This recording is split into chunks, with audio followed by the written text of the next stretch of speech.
Acaban de ocurrir 4 noticias que concatenadas y leídas entre líneas dejan completamente claro que estamos yendo hacia la adopción y la utilidad cripto y esta es inminente. Mirad, para que el sistema financiero se pueda actualizar a blockchain hay algo claro y es que tenemos que romper ciertas cosas del sistema financiero actual para que necesite la blockchain y toda su utilidad. Pero para que blockchain pueda realmente correr en el sistema financiero actual y tradicional y regulado y cumplir con todas las normativas, hay ciertos aspectos blockchain que tienen que romper para que puedan fusionarse estos dos mundos y trabajar al unísono. Y ahora, sabiendo esto y con lo que yo te voy a enseñar ahora mismo, vas a flipar y a entender que esa utilidad está mucho más cerca de lo que imaginamos, porque la siguiente subida y momento pico que tengan las criptomonedas no será para todas, será únicamente para las que sirvan para algo, para las que cumplan, para las que estén del lado de las regulaciones, para las que estén del lado del sistema financiero tradicional, y de esas hay muy pocas. Fijaros, la primera noticia va de control, va de supervisión, va de trazabilidad. El gobierno de Estados Unidos ha congelado 344 millones de dólares en cuentas de USDT que se vinculan al gobierno iraní por cobrar el petróleo que pasaba por el estrecho de Hormuz. Se supone que al hacerlo en blockchain el gobierno de Estados Unidos no lo iba a poder controlar y paralizar, pero ahí lo tenéis, lo está haciendo, está demostrando su control y su jerarquía, y Tether está inclinando la rodilla ante el gobierno de los Estados Unidos porque lo que pretende es cumplir con las regulaciones para poder sobrevivir y para poder masificarse y que su negocio siga funcionando. Y a mí esto lo que me recordó fue cuando se inició la guerra entre Rusia y Ucrania. ¿Qué es lo primero que hizo Estados Unidos? Fue a SWIFT y congeló las cuentas que Rusia tenía en dólares en Estados Unidos, utilizando el dólar como arma, y ahora están haciendo algo bastante similar, pero en vez de con dólares, lo están haciendo directamente con su formato on-chain, es decir, con stablecoins, dejando claro quién domina el sistema financiero aquí. Luego, por otra parte, cuando empieza a entrar dinero en masa, cuando empieza a entrar dinero institucional, cuando empieza a entrar dinero de empresas grandes, las reglas on-chain deben de cambiar y no pueden seguir siendo las mismas, y eso es lo que ha mostrado lo que ha ocurrido a lo largo del fin de semana pasado y esta última semana con las parálisis de determinadas criptomonedas y de retiros que está habiendo en diferentes plataformas como por ejemplo Aave, o que Arbitrum ha congelado 71 millones de dólares de Kelp DAO. Esto, supuestamente, en un ecosistema descentralizado no debería de estar ocurriendo, pero si vamos a un documento del Fondo Monetario Internacional, 2 concretamente, que han salido en los últimos 2 días, 24-48 horas, nos están mostrando cómo la masificación por parte de las instituciones de comprar y acumular criptomonedas está aumentando, mientras que no está pasando nada en los precios y estamos viviendo un bear market en toda regla. Estamos viviendo un momento realmente aburrido y estas instituciones financieras, como veis en este gráfico, están acumulando de forma totalmente exponencial y están cogiendo los activos que luego van a poder usar y que estos activos pueden cumplir. Por lo tanto, lo primero de todo, si vamos a trabajar en el ecosistema DeFi, dirán estas instituciones, las reglas de este ecosistema deben de cambiar y de entrada no puede ser anónimo. ¿Por qué?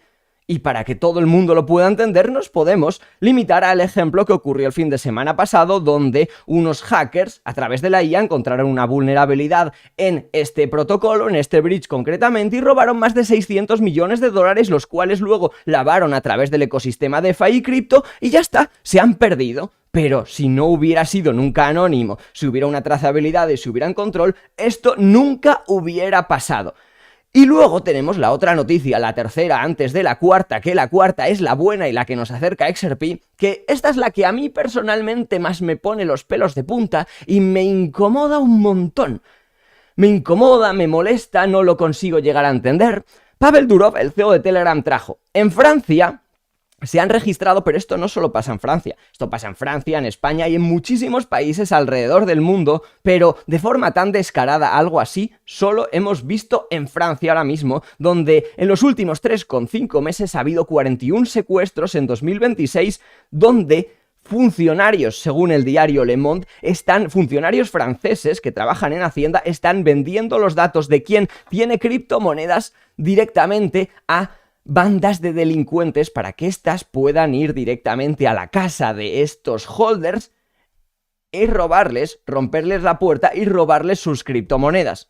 Mirad, hace Una semana estuvo Sergi, abogado cripto, en el canal y estuvo hablando precisamente de esto, explicando por qué ocurre y por qué tenemos que informar al Estado de que tenemos criptomonedas, y sobre todo dio el punto exacto de cómo y de qué forma nos podemos proteger, y voy a resumir en un pequeño clip de 3-4 minutos las partes que a ti ahora mismo te interesan. Escúchalo. Para hablar bien de este tema, ¿vale? Que es como la madriguera o el campo de la protección patrimonial, ¿vale? Es importante entender el por qué nos tenemos que proteger, ¿vale? Es decir, una cosa es los impuestos, es decir, si pagas más impuestos o menos, defraudas o no defraudas, pero esto es un campo, son los impuestos, ¿vale? Es decir, tú al final tienes que ganar dinero, tienes que hacer tributar lo menos posible dentro de la ley y luego finalmente también tienes que protegerte, ¿vale? Entonces, ¿por qué te tienes que proteger? ¿De quién te tienes que proteger, ¿vale? Te tienes que proteger básicamente porque el Estado, el modelo de Estado que tenemos, ¿vale? Anteriormente era un Estado reactivo. Es decir, si pasaba algo, actuaba, ¿vale? Es decir, si tú cometías un delito, iban a por ti. Si tú defraudabas, iban a por ti. Si pasaba algo, iban a por ti. El tema está que el Estado, por la tenencia que tiene, o la tendencia, mejor dicho, que está teniendo, también con los funcionarios, los políticos, cambios cada 4 años, etc., se ha vuelto un poco más perezoso, digámoslo así, y ha pasado de ser un estado reactivo a ser un estado preventivo, ¿vale? ¿Qué significa esto? Lo que significa es que, sin perjuicio de si vas a ser un delincuente, si vas a blanquear dinero, si te vas a portar bien o te vas a portar mal, lo quieren saber todo de ti. Y luego ya, si pasa algo, en el 1% de los casos, tengo toda la información para hacer mi trabajo, pero no tengo que actuar a posteriori, ¿vale?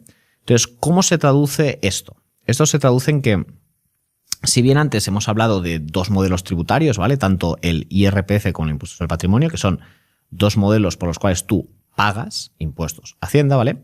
Con este modelo de estado preventivo que tenemos, lo que hacen es vulnerarnos nuestro derecho a la privacidad financiera, que es una extensión del derecho a la intimidad, que es el artículo 18 de la Constitución, que el derecho a la intimidad no es otro que nadie sepa lo que yo estoy haciendo. Y eso es legal y es legítimo. Tú en casa puedes tener cortinas con independencia de si dentro estás matando a alguien o no. Pero yo no quiero que sepa lo que yo estoy haciendo.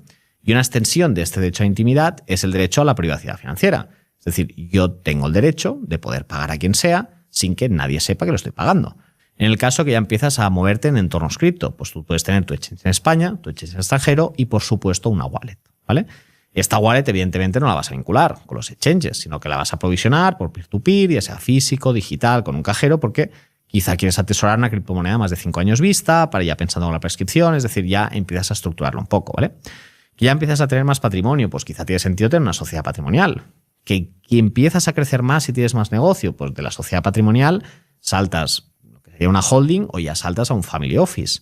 Y aquí ya vas creciendo, ¿no? Pero lo importante es que todo esto lo tienes que tener muy claro y también no dejarte llevar por cantos de sirena de operaciones raras. Es decir, si te hablan, yo qué sé, de LCs on-chain, de estructuras así raras, no lo hagas porque no tiene sentido.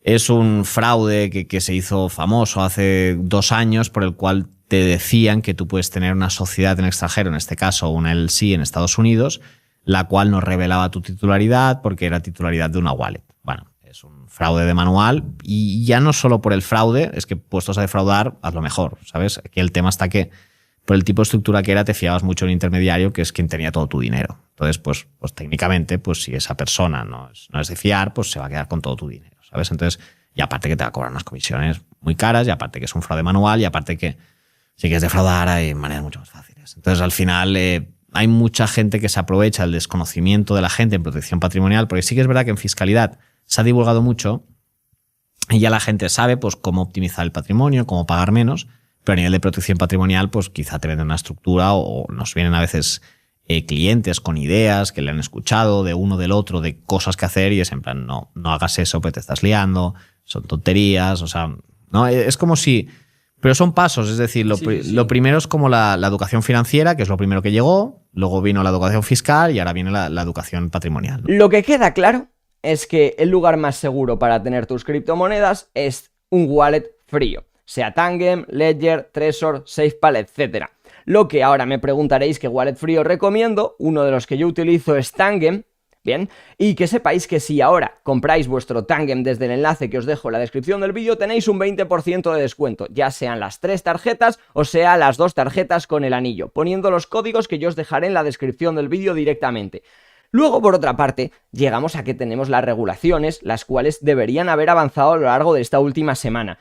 Esta semana que viene y que entra ahora, el Senado la va a centrar totalmente en la votación de Kevin Warsh como presidente de la Reserva Federal. Luego, la semana siguiente, tenemos un receso del Senado, por lo tanto, hasta el 11 de mayo no se podrá volver a marcar un markup, que luego tendrá que ir al Pleno, que luego tendrá que ir al Congreso, que luego tendrá que ir al despacho del presidente, y realmente la fecha está muy justa. Si pensamos en concretamente el año pasado, en mayo de 2025, donde estábamos en una situación similar con la Genius Act, esta sí que iba avanzando, y yo recuerdo que en mayo de 2025 ya estábamos en plenas negociaciones en el Pleno del Senado, donde los demócratas se oponían. Recordar incluso, en el último momento votaron que no querían aprobar esta ley, y fue el mismísimo Donald Trump y la Casa Blanca la que se reunió con senadores y congresistas demócratas y republicanos y apuró para que se aprobara, y estos a último momento cambiaron de opinión, pero fue a último momento, y algo así es lo que se espera que pase con la ley Clarity. No porque especulemos si va o no va a pasar, sino porque todas las noticias que te he ido presentando en este vídeo concatenadas dan a entender de que las regulaciones urgen y que ahora mismo, tal cual están dejando pintado el ecosistema cripto y el ecosistema DeFi, pueden hacer lo que quieran y la mayoría de los usuarios no va a decir absolutamente nada porque ya lo han hackeado, lo han vulnerado y lo han dejado totalmente a nivel de reputación por los suelos, y ahora mismo han dejado en la industria clamando regulación, pidiéndola por favor. Necesitamos que haya reglas claras aquí porque tal cual funciona esto no puede seguir y las instituciones tampoco lo van a adoptar. Entendedlo. Por lo tanto, hay instituciones, y con esto ya terminamos el vídeo y con esto es un bombazo, que están adoptando la cadena que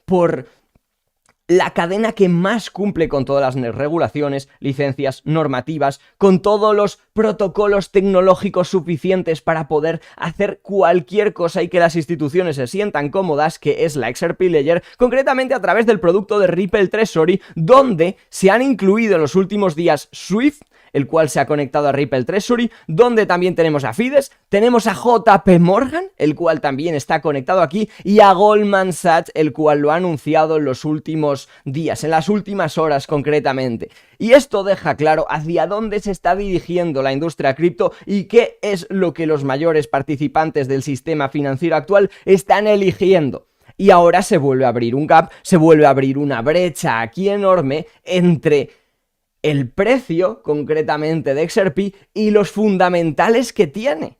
Hace unos años no tenía tan buenos fundamentales cuando tenía el juicio y pensábamos que XRP iba a tener un gran repunte que obtuvo. Ahora mismo los fundamentales y la evidencia de que XRP, no digo que vaya a ser la moneda de reserva mundial o que vaya a dominar absolutamente todo el sistema financiero, pero que esta criptomoneda va a tener una utilidad, es algo terriblemente obvio que el que entiende y lee entre líneas sabe ver, se sabe posicionar y encima está cómodo, y el que no, pues mala suerte.